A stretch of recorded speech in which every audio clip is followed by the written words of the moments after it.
Yan, alright. So, nandito tayo ngayon sa Arco ng Mabini. Kasi pupunta tayo ng Agno. Ayan, punta tayo ng Agno. And kagagaling natin ng Alaminos. Kaya dadaan tayo dito sa Mabini, papuntang Agno. So, ito kasama natin yung red tricycle natin. Ayan o.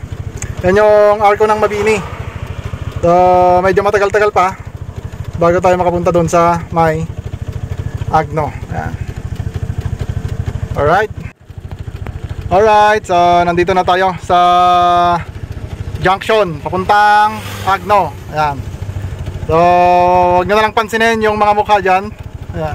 So, ayan o, tinuturo ng Arco Agno. So, may gasolinahan dito. Pag galing ka ng Alaminos, ito yon. Pag galing ka naman ng Zambales, ayan, dadaan ka ng Infanta, Dasul, ayan, Burgos, dyan, sabi ng gagalingan ng jeep. Ayan. Yan, tapos papasok tayo dito sa may right natin. So, ito yung papasukan natin. Merong gasolinahan dito. Pag galing ka ng Alaminos, turn right, turn right. Pag galing ka naman ng Zambales, turn left. Alright. Diretso lang ito hanggang dun sa dulo. So, dito sa part na ito, may konting paakyat, tapos may konting zigzag. Konti lang naman. Ito. So far, kaya-kaya naman ng ating tricycle. Ayan o, 4th gear, naka 4th gear. Tatakbo na 55. 50-55. Ayan. Pero syempre, dadaan-daanan lang tayo ng mga motor. Ayan. Kilometer 3 yung 4 at no, 11 kilometers pa, 11 kilometers. Ayan o. Kaya-kaya naman ng ating red tricycle. Wala dito yung Batang Makulit. Nauna na siya doon. So, pupuntahan natin yung Batang Makulit sa tinatawag nilang Umbrella Rocks. So, kanina pababa tayo, paakyat tayo. Ngayon naman pababa. Yan. Pababa tayo. Pag pauwi na tayo, aakyatin natin ito ulit. Yan o. Konti lang naman, konti lang yung packet dito at konting zigzag lang, mga basic lang. Ngayong araw, pupuntahan natin yung tinatawag nilang Umbrella Rocks. Umbrella Rocks Formation. Matatagpuan yun dito sa Agno. Ayan o, Asong Bridge. Ayan. Mababa na yun dito sa lugar natin. Mababa na dito.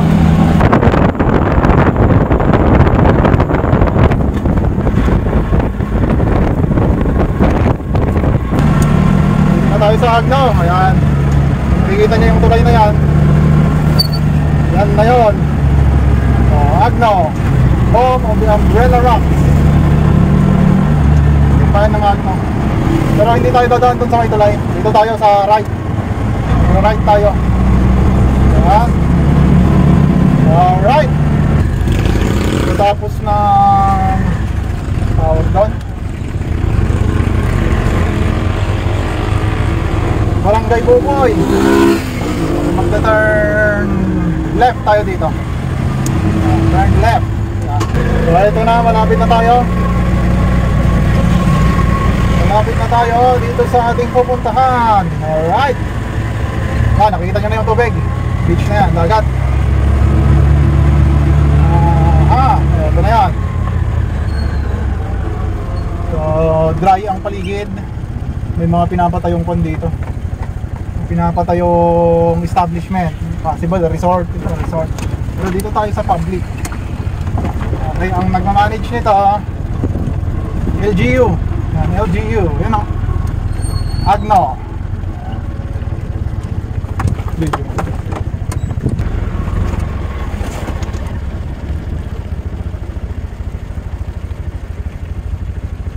Nakapasok na tayo. Yan yung papasok. Dati may arko yan, kaya lang nasira. Yan yung mga private resort, yung kulay puti na pader na ginagawa. Ayan, may mga cottage sila doon. Pero ito yung public. Ito yung sinasabi ko na LGU yung nagmamanage. Ayan, I love Agno. Syempre kasama natin yung ating red tricycle. Yan o. So ayan na yung kasama natin. Hinihintay natin, dumating na. Yan.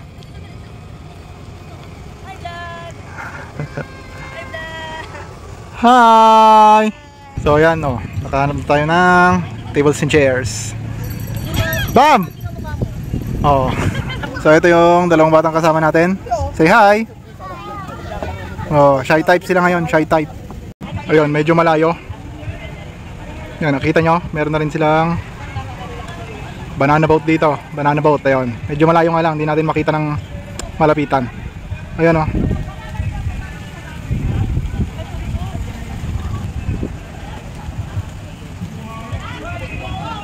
So yun, ang ruta ng banana boat mula dito hanggang doon pa sa malayo. Yan. Ayun, nagsisigawan na sila, naririnig natin dito.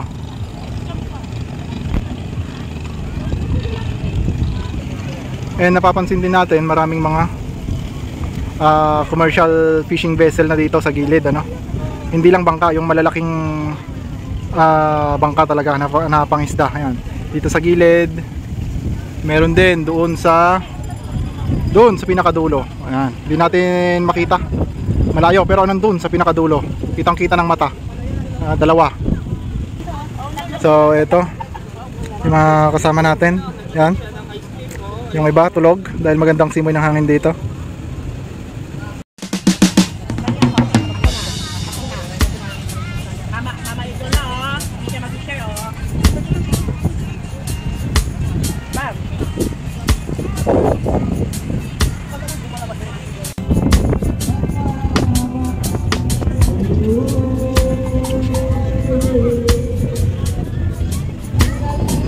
So ayun, nandito na tayo.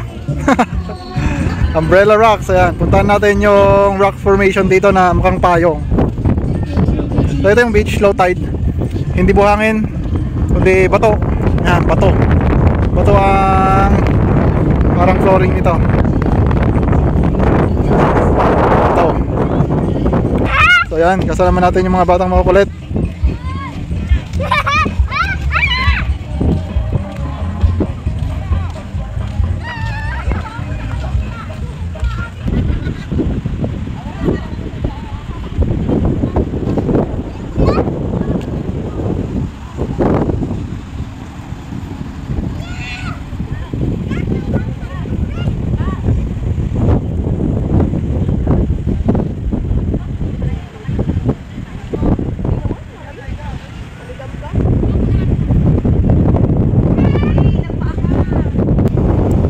So ito yung isa sa mga perfect, parang mushroom.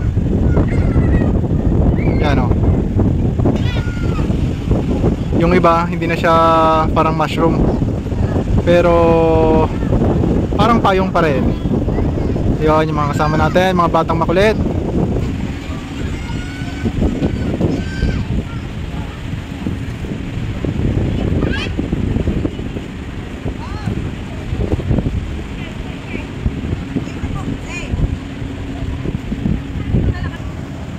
So ito yung ilalim, ayan. Ito yung gitna. Tapos yung pinaka upper part, ayan, sa dulo. Ito yung iba. Ayan. Yung ibang rock formation, pero yung iba hindi siya solid na parang mushroom.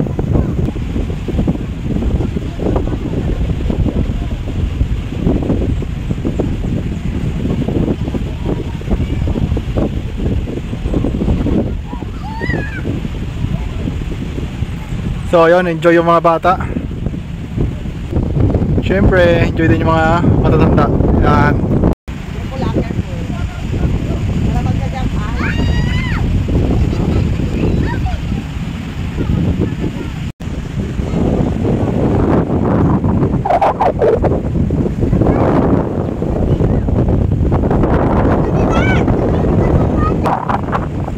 Ang entrance pala dito is 10 pesos bawat isa. Yan, 10 pesos ang isang adult.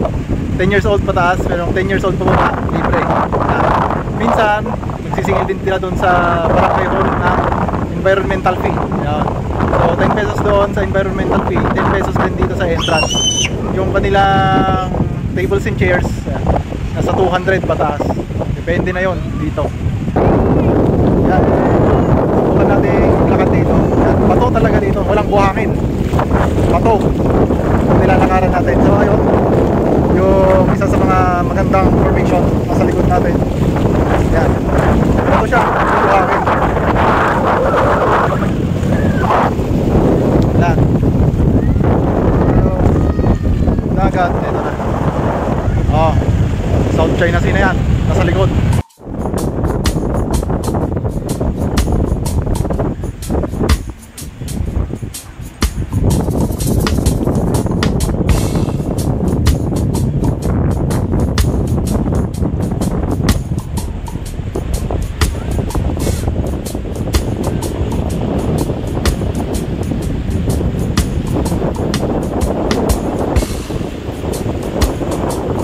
Tapos dito sa part na ito, nakita nyo natatakpan na ang kahoy.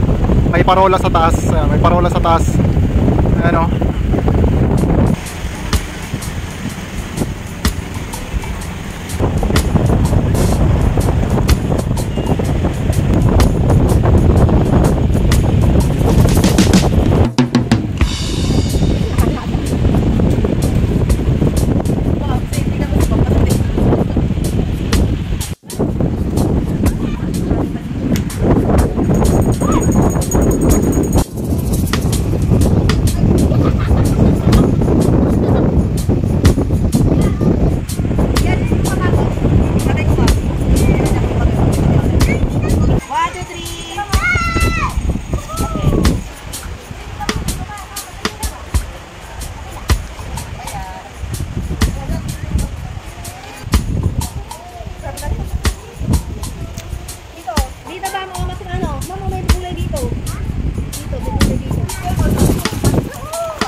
Oh, yan yung mga monkey. Oh, malaki.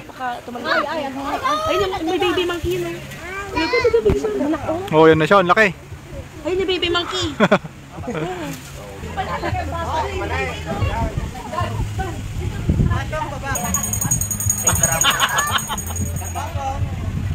Baka dyan merong ano. Kawawa na si Baxi.